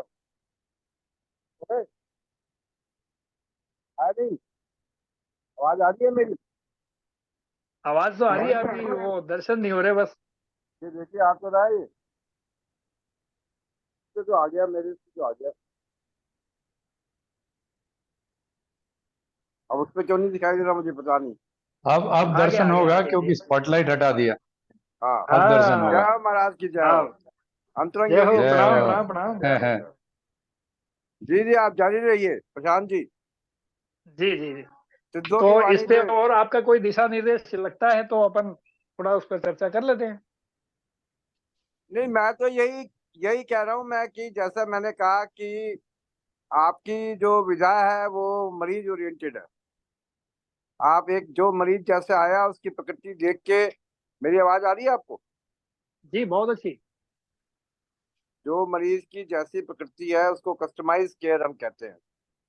तो जी, जी, जी। उसके हिसाब से आप हर एक व्यक्ति को एक निजी सलाह दे रहे हैं।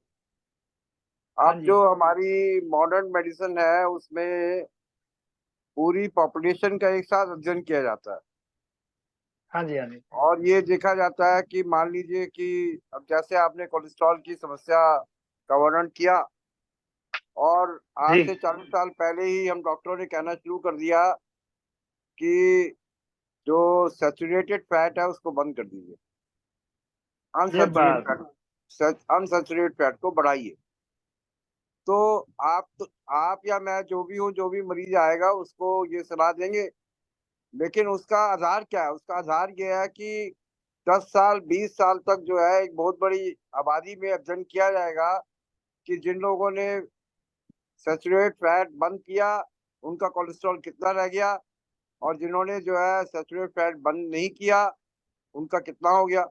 ये एक स्टेप है। उसके अगले स्टेप होगा कि उनमें से कितनों को हार्ट अटैक हुआ, कितनों को नहीं हुआ। 2 स्टेप्स हो गए, एक कोलेस्ट्रॉल का बढ़ना घटना, दूसरा उससे हार्ट अटैक होना कि नहीं होना, वो भी मॉर्बिडिटी, उसके बाद मोर्टेलिटी, और तीसरा स्टेप हो गया।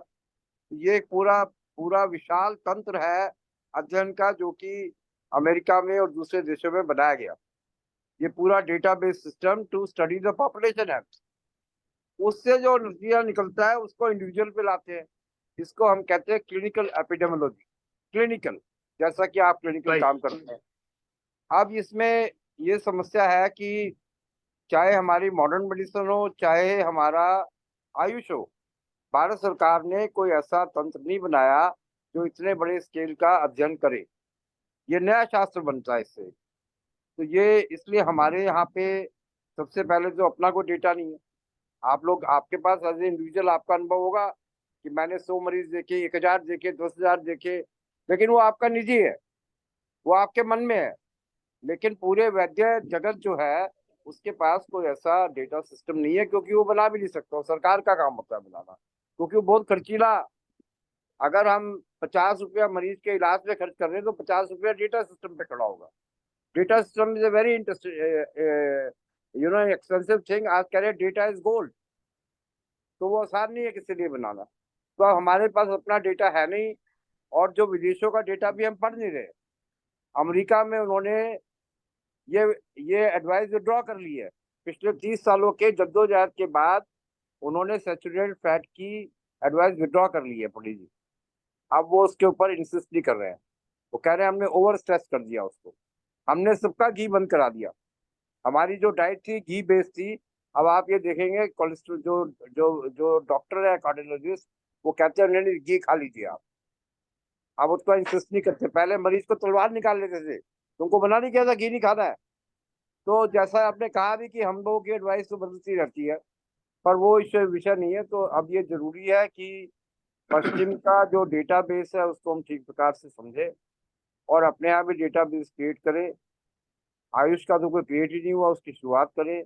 इन राष्ट्रीय कार्यों के बगैर हम आगे नहीं बढ़ सकते हैं। बाकी आप तो सिद्ध पुरुष हैं, आप जो कुछ सलाह देते हैं वो हमको स्वीकार है।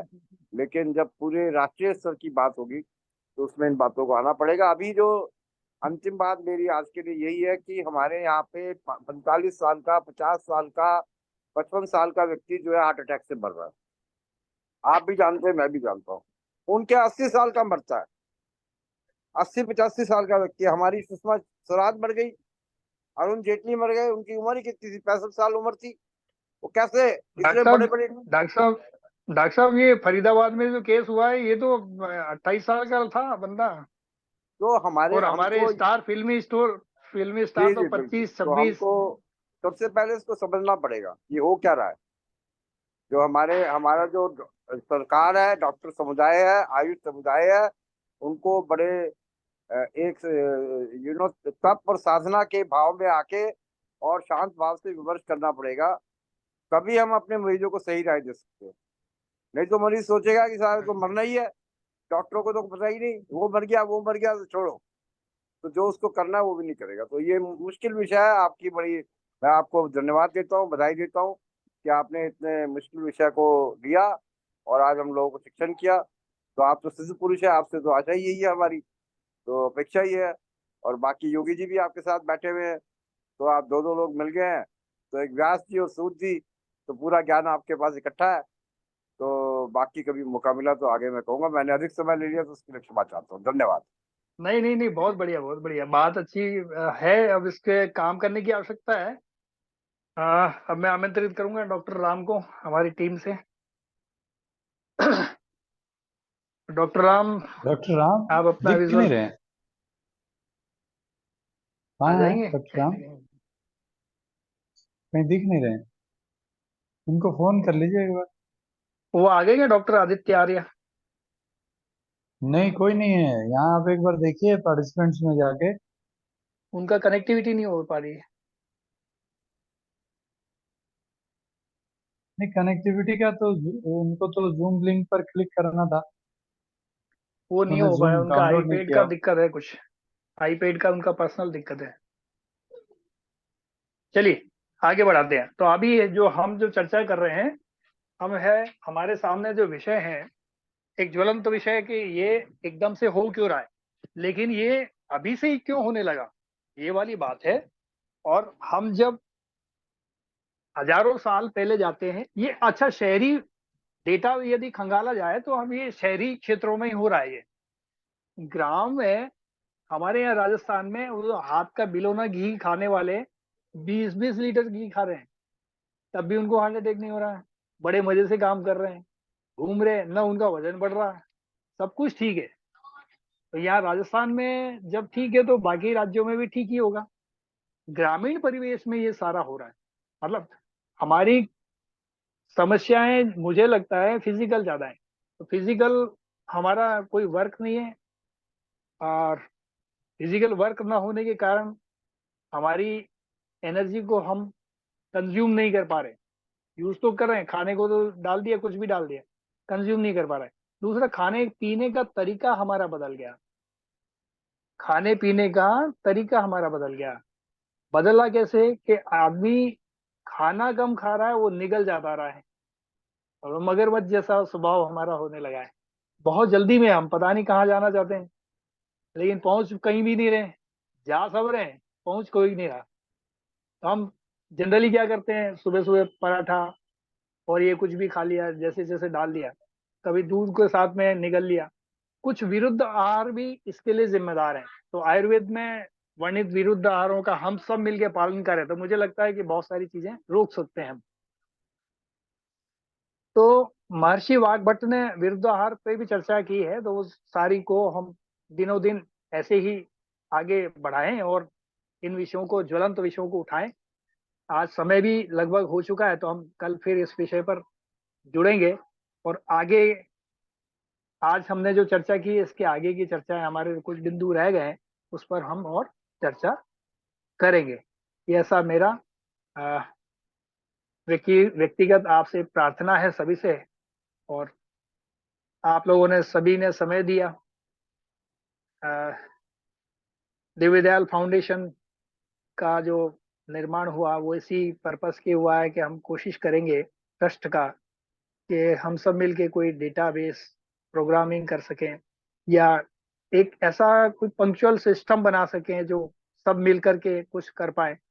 जनरली क्या हो रहा है कि अब कुछ पेशेंट मेरे भेजे हैं लोगों ने, तो एक सीए साहब हमारे पास ट्रीटमेंट करा के गए। अब मैं कहता हूँ कि साहब जो पहले जब आप आए थे उसका मुझे टेस्ट रिपोर्ट, और अब जब आप ठीक हो गए हो, आपके हार्ट ब्लॉकेज थे, आप चल बिल्कुल नहीं सकते थे, खड़े होना भी मुश्किल हो रहा था, इवन टॉयलेट तक जाना मुश्किल था, और 76 की एज में आपका रिवर्सल देखा है। वो कह रहे हैं मेरा 7 दिन में सब कुछ मैनेज हो गया, मैं चल भी रहा हूँ, मैं साइकिल भी चला रहा हूँ कभी कभी।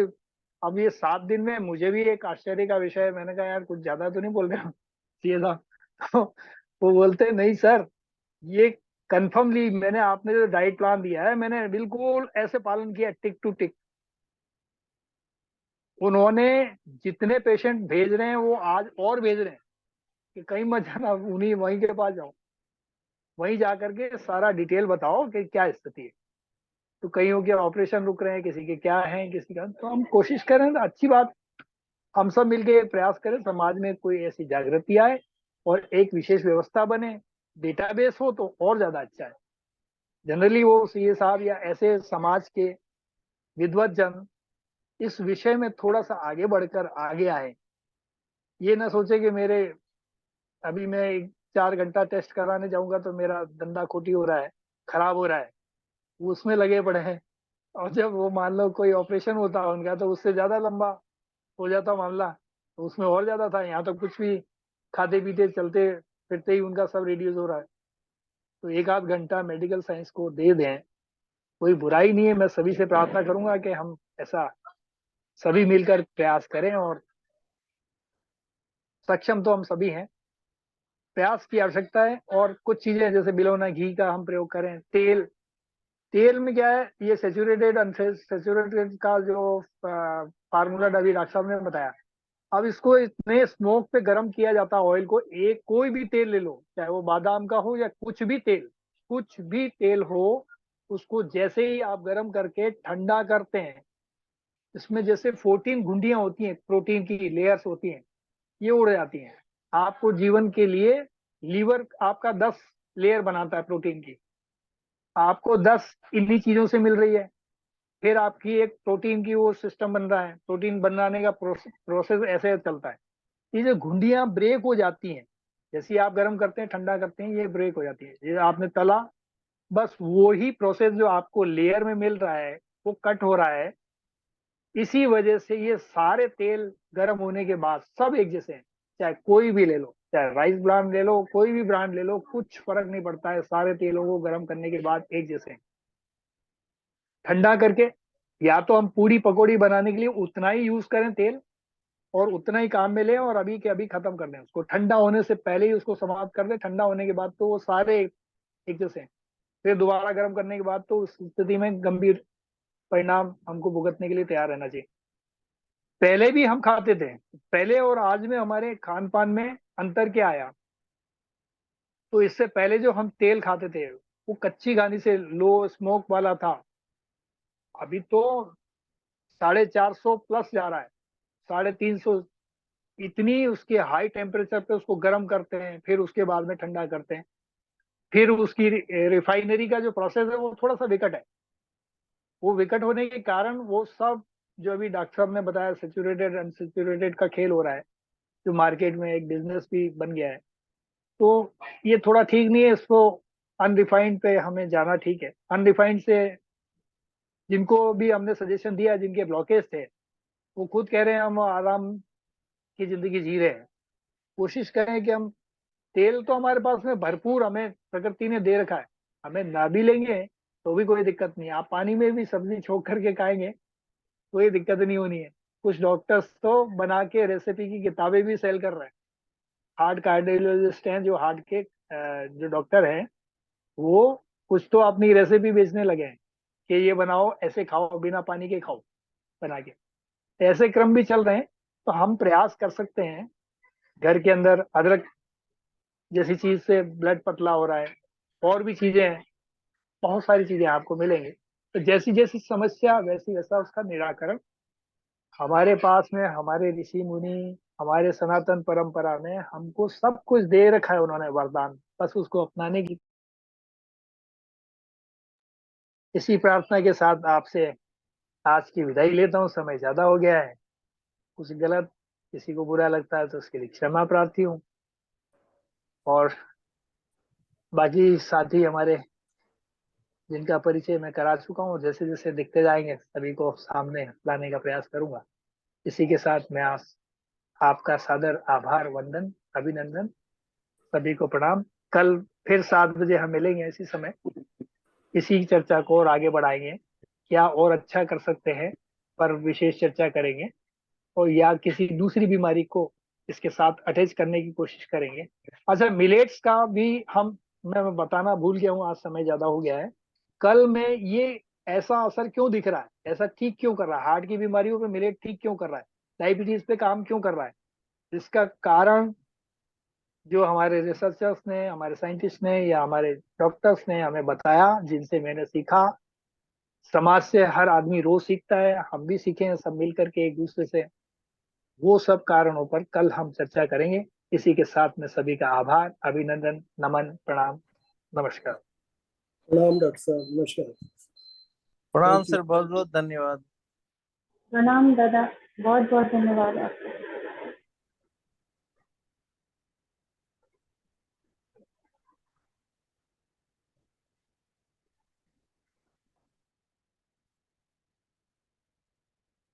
बंद कर दीजिए आचार्य जी। एंड कर देता हूँ। जी जी, राधे राधे, नमस्कार। राधे राधे।